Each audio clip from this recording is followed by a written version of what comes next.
जरा पढ़ी कर कहो बूढ़ा संदेशा क्या पठाया है, बहाना क्या बनाया है।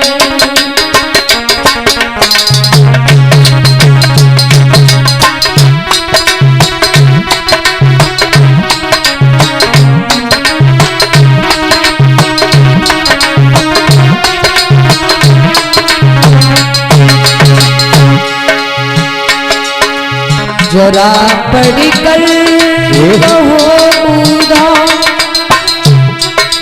संदेशा क्या पठाया है, बहाना क्या बनाया है।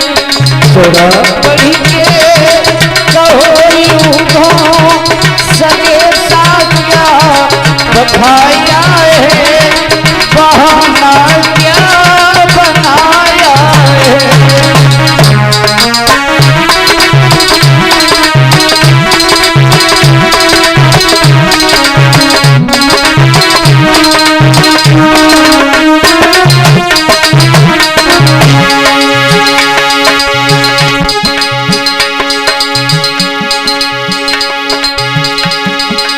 लगी थी आस ये मन में कन्हैया लौट आएंगे, लगी थी आस ये मन में कन्हैया लौट आएंगे।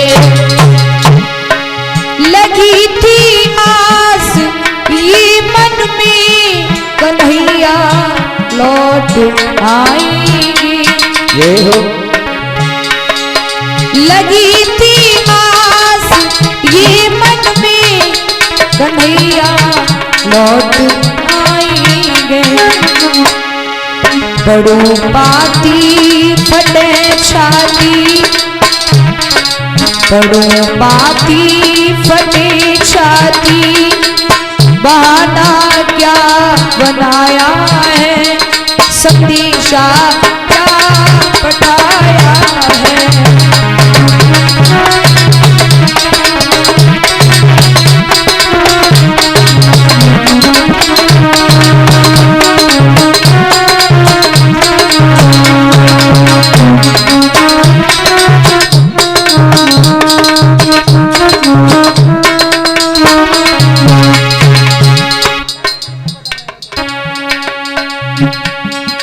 जरा पढ़ कर कहो बूढ़ा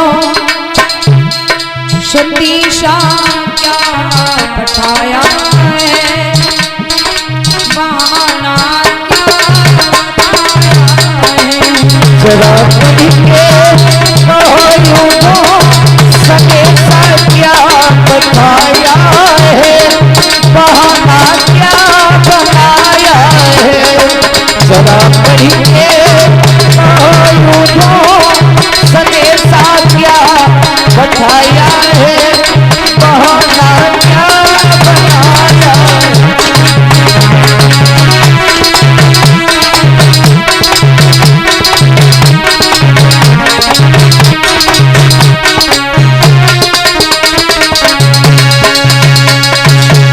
जरा पढ़कर बताओ। और जैसे ही उद्धव ने पत्रिका निकाली और पत्रिका निकाल करके जैसे ही खोलनी चाहिए, सभी ब्रज गोपियाएं बालाएं प्यारी उस पत्र पर ऐसे झपटी मानो किसी शेर को शिकार मिल गया। पत्र में नहीं पढ़ पाया क्या संदेशा भेजा था, टुकड़े टुकड़े कर दिए और झुंझला करके उद्धव से कहने लगी, अरे उद्धव, अरे उद्धव, कभी प्रेम में लिखे हुए कागज के टुकड़े काम नहीं आते हैं। अरे उन्हें ये कागज का टुकड़ा, ये पत्र लिखने का समय तो मिल गया, लेकिन उनके पास इतना समय नहीं था कि वो समय निकालकर हम वालाओं को धारणा देने आ जाते। उद्धव कहने लगे, अरे बावरियो, एक बात कहूं तुम सबसे, अब तक तुम्हें ये भ्रम रहा है कि कन्हैया तुम्हारा सखा है, ग्वाला है, अरे बाबरियो वे ग्वाला नहीं है, वो अवतारी है, अवतारी ब्रह्म का। एक लड़की झुंझुलाकर कहने लगी, बस करिए उधो, आपके ज्ञान की हमें जरूरत नहीं है।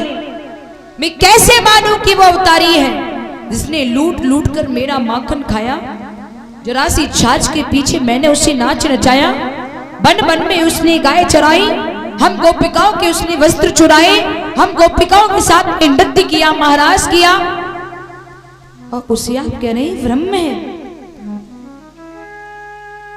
वो तो कहने लगे, सखियो जरा पर्दा हटाइए, सच में वो ब्रह्म है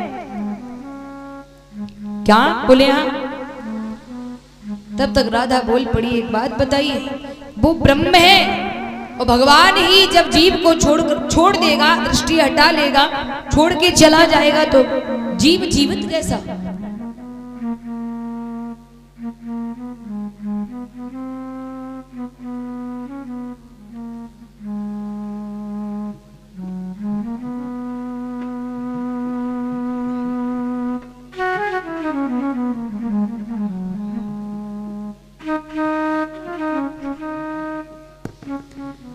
बोली भक्त वर्षल भगवान की। ब्रजवालाओं ने उद्धव की 100 बातों का जवाब एक में ही दिया। तब तक यशोदा आनंद को मालूम पड़ा कि मेरे लाला को भेजो भैया, उद्धव आयो है। यशोदा आनंद दौड़ कर आए। उद्धव ने यशोदा को देखो प्रणाम किया, मैया प्रणाम करूं, लाला खुश रहे। बाबा को देखकर राम जोहार किया। उद्धव को देखकर बाबा की आंखें गदगद हो गई, छलक आई। उद्धव ने बाबा से कहा, बाबा आप तो सब जानते हैं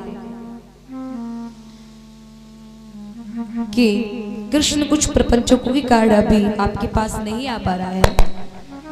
नंद बाबा उद्धव को लेके एक पेड़ के नीचे बैठ गए और अश्रुपात करते हुए सारी बीती बातें उद्धव को बताने लगे। लाला, ये जो गलियां हैं, ये जो वृक्ष हैं, ये जो गायें हैं, ये जो गलियां हैं, इन्हीं गलियों में मेरा कृष्ण खेला है। ये जो वृक्ष हैं, सभी ग्वालों को लेकर किसी वृक्ष की नीचे बैठकर ग्वालों से बातें किया करता था।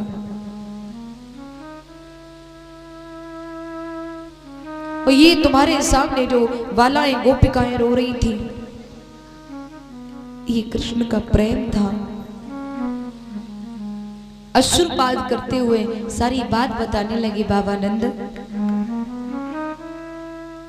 तब तक यशोदा मैया रोकर के बोली, लाला उद्धव, अरे मेरे तो 2 ही सितारे थे, वो भी चले गए, रहूं तो रहूं कैसे? मेरे कन्हैया सो कन्हैया नाया, मेरे लाला सो लाला नाय उद्धव।